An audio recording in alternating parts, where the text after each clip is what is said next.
Hall of Famer Troy Aikman calls Thursday's Eagles-Cowboys game on Fox alongside Joe Buck. Pre-game on Fox starts at 4 Eastern, and game coverage starts at 4:30 Eastern. Also, UCLA honoring Troy this Friday. They retire his number prior to the game against Stanford, the 9th player to have his number retired by UCLA. And the UCLA legend, Troy Aikman, joins us on the program. Your favorite UCLA moment was what? Oh, gosh. Probably what jumps out when you just asked the question was the win that we had in my senior year against Nebraska. It was Coach Donahue's 100th victory. It was a big win against an opponent that we had troubles with in years past. The Big Eight back at the time, Oklahoma, Nebraska, had kind of had their way against UCLA. And so that was a big moment for us. And then, we were number one there for about 3 weeks my senior year.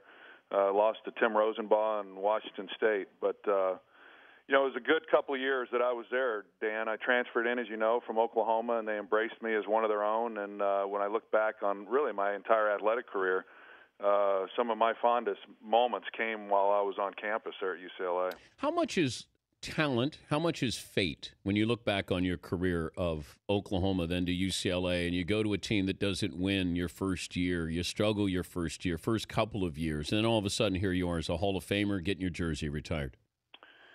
Yeah, I mean, I've said it many times. When I was a young boy, my father would ask me a lot what I wanted to be when I grew up, and I always had one answer, and it was always I wanted to be a professional athlete. Didn't know if that'd be baseball or football, and worked hard towards that. Feel like I made a lot of sacrifices as a young kid growing up, and trying to pursue a dream. And I don't know that it was fate so much, but a lot of good fortune, and being around a lot of really great coaches from the time I was a kid.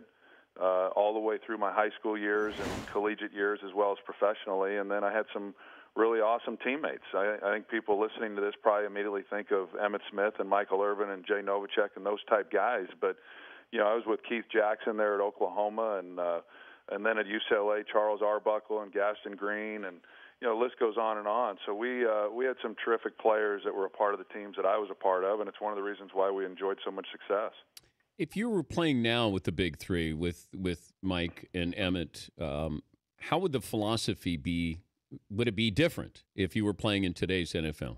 It's a good question. I don't think it would be too much. The teams that we've seen in recent years that have had success, even though the league has become a passing league, has been, at least in when you look at the NFC, it's been Seattle, San Francisco, and now you look at the job that Dallas has done, the blueprint that was laid during the middle of the 90s when we won our world championships, and Jason Garrett was a part of those teams, and this is the team that he has wanted to build, and they finally have been able to do that. And now they're having success, surpassing anything they could have expected when they came into this year. But I think that our approach that we had, if that same team existed in today's game, I believe we would still be doing what we did back then. He's Troy Aikman joining us, Dan Patrick Show. But trying to understand numbers here, Troy, because if I'm looking at your numbers or Montana or Elway or everybody but probably Marino, and you compare to these guys now, it's not a fair comparison. I know it's a different game, but how are we going to be able to differentiate who's a great quarterback now and who's just a good quarterback or an average quarterback? Yeah, it's a good point, Dan, and I find it interesting that, and I fall victim to it at times too as a broadcaster, that I think that the way that we always want to define greatness is by pointing to numbers. Yeah. And I don't know that that's fair. Maybe I say that because my numbers weren't all that great.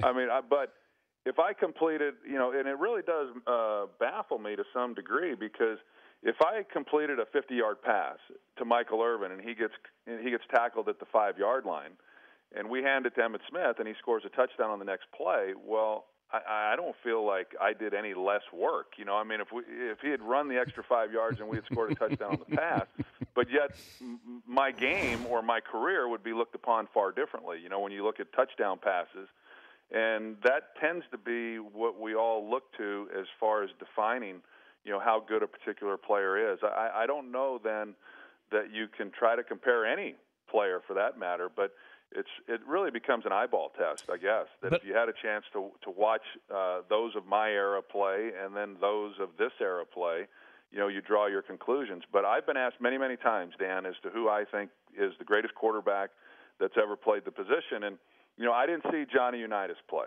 I saw Staubach a little bit, but I didn't see a lot of these other players play the position. So in my opinion, it has always been an easy answer for me to have, and that's Joe Montana. And I don't care if we're comparing him against anyone from today's game or not, or what his numbers may or may not look like. I saw him do it on the biggest stage in the biggest moments and bring his team back and do the things that I think are required of the position.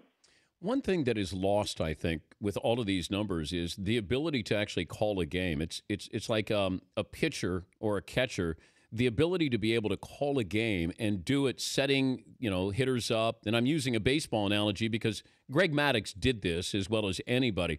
And the quarterbacking position is all about calling an entire game. What are we doing now that'll be different? Or I'm going to set somebody up for the third quarter by running a play in the first quarter.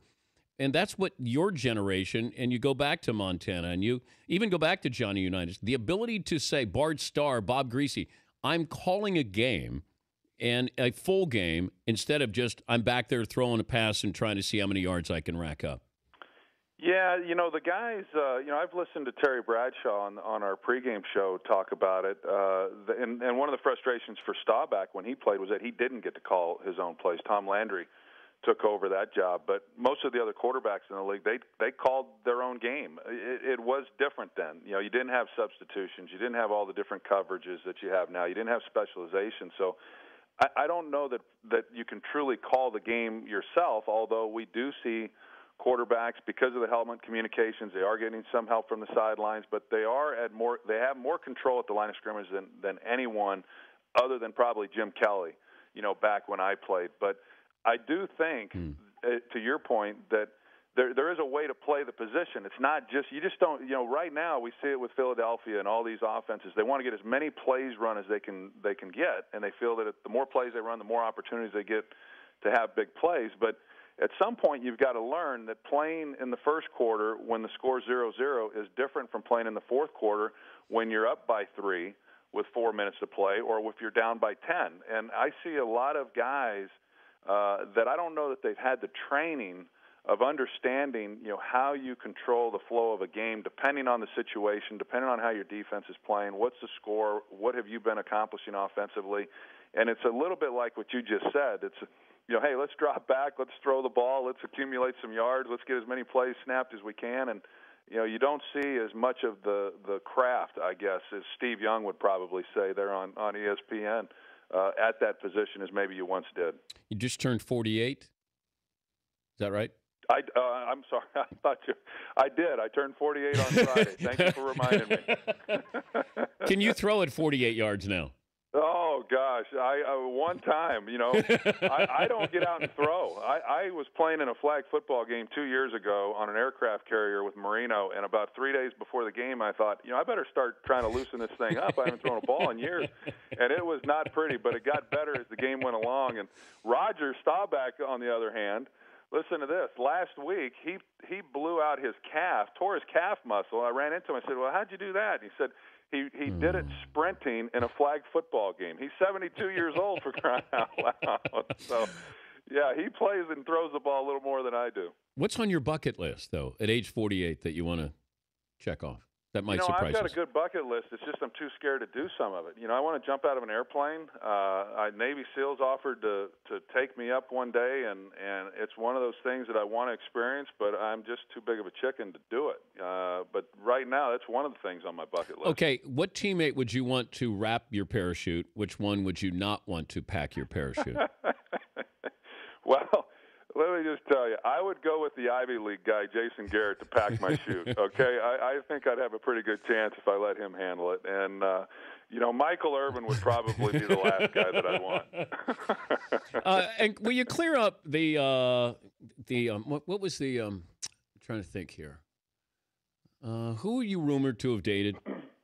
Sandra Bullock? Who was I rumored to have dated? Or that had a crush on? Did Sandra Bullock have a crush on you years ago? Well, I'm not going to answer that for her, but I guess if I'm answering it for myself, I'll acknowledge that in the affirmative. But I'm not sure that she would agree with that. Wait. In your mind, she had a crush on you? Oh, That's just egotistical. I'm just saying, why not? If I could say that she did, what guy's not going to say that? Yeah, but we don't know what her answer would be on that. Yeah, I'm not sure she would agree. I don't know. I haven't talked to Sandra in a while. Was she a Cowboy fan, or where did this come up? No, I don't even think she was I don't even think she was a sports fan. I met her years ago, and that's kind of where it was left. I think it was just at a time where she was single and I was single, and a lot of innuendos were made. Are you scrambling? Do I have you scrambling right now? I'm scrambling. Yeah, I never was a great scrambler, but I feel like I'm doing a pretty good job right now. Hey, congrats on the great honor on Friday, and tell Joe we said hello. Have fun on Thanksgiving. Hey, thanks, Dan. Always a pleasure. All right, buddy. That's Troy Aikman.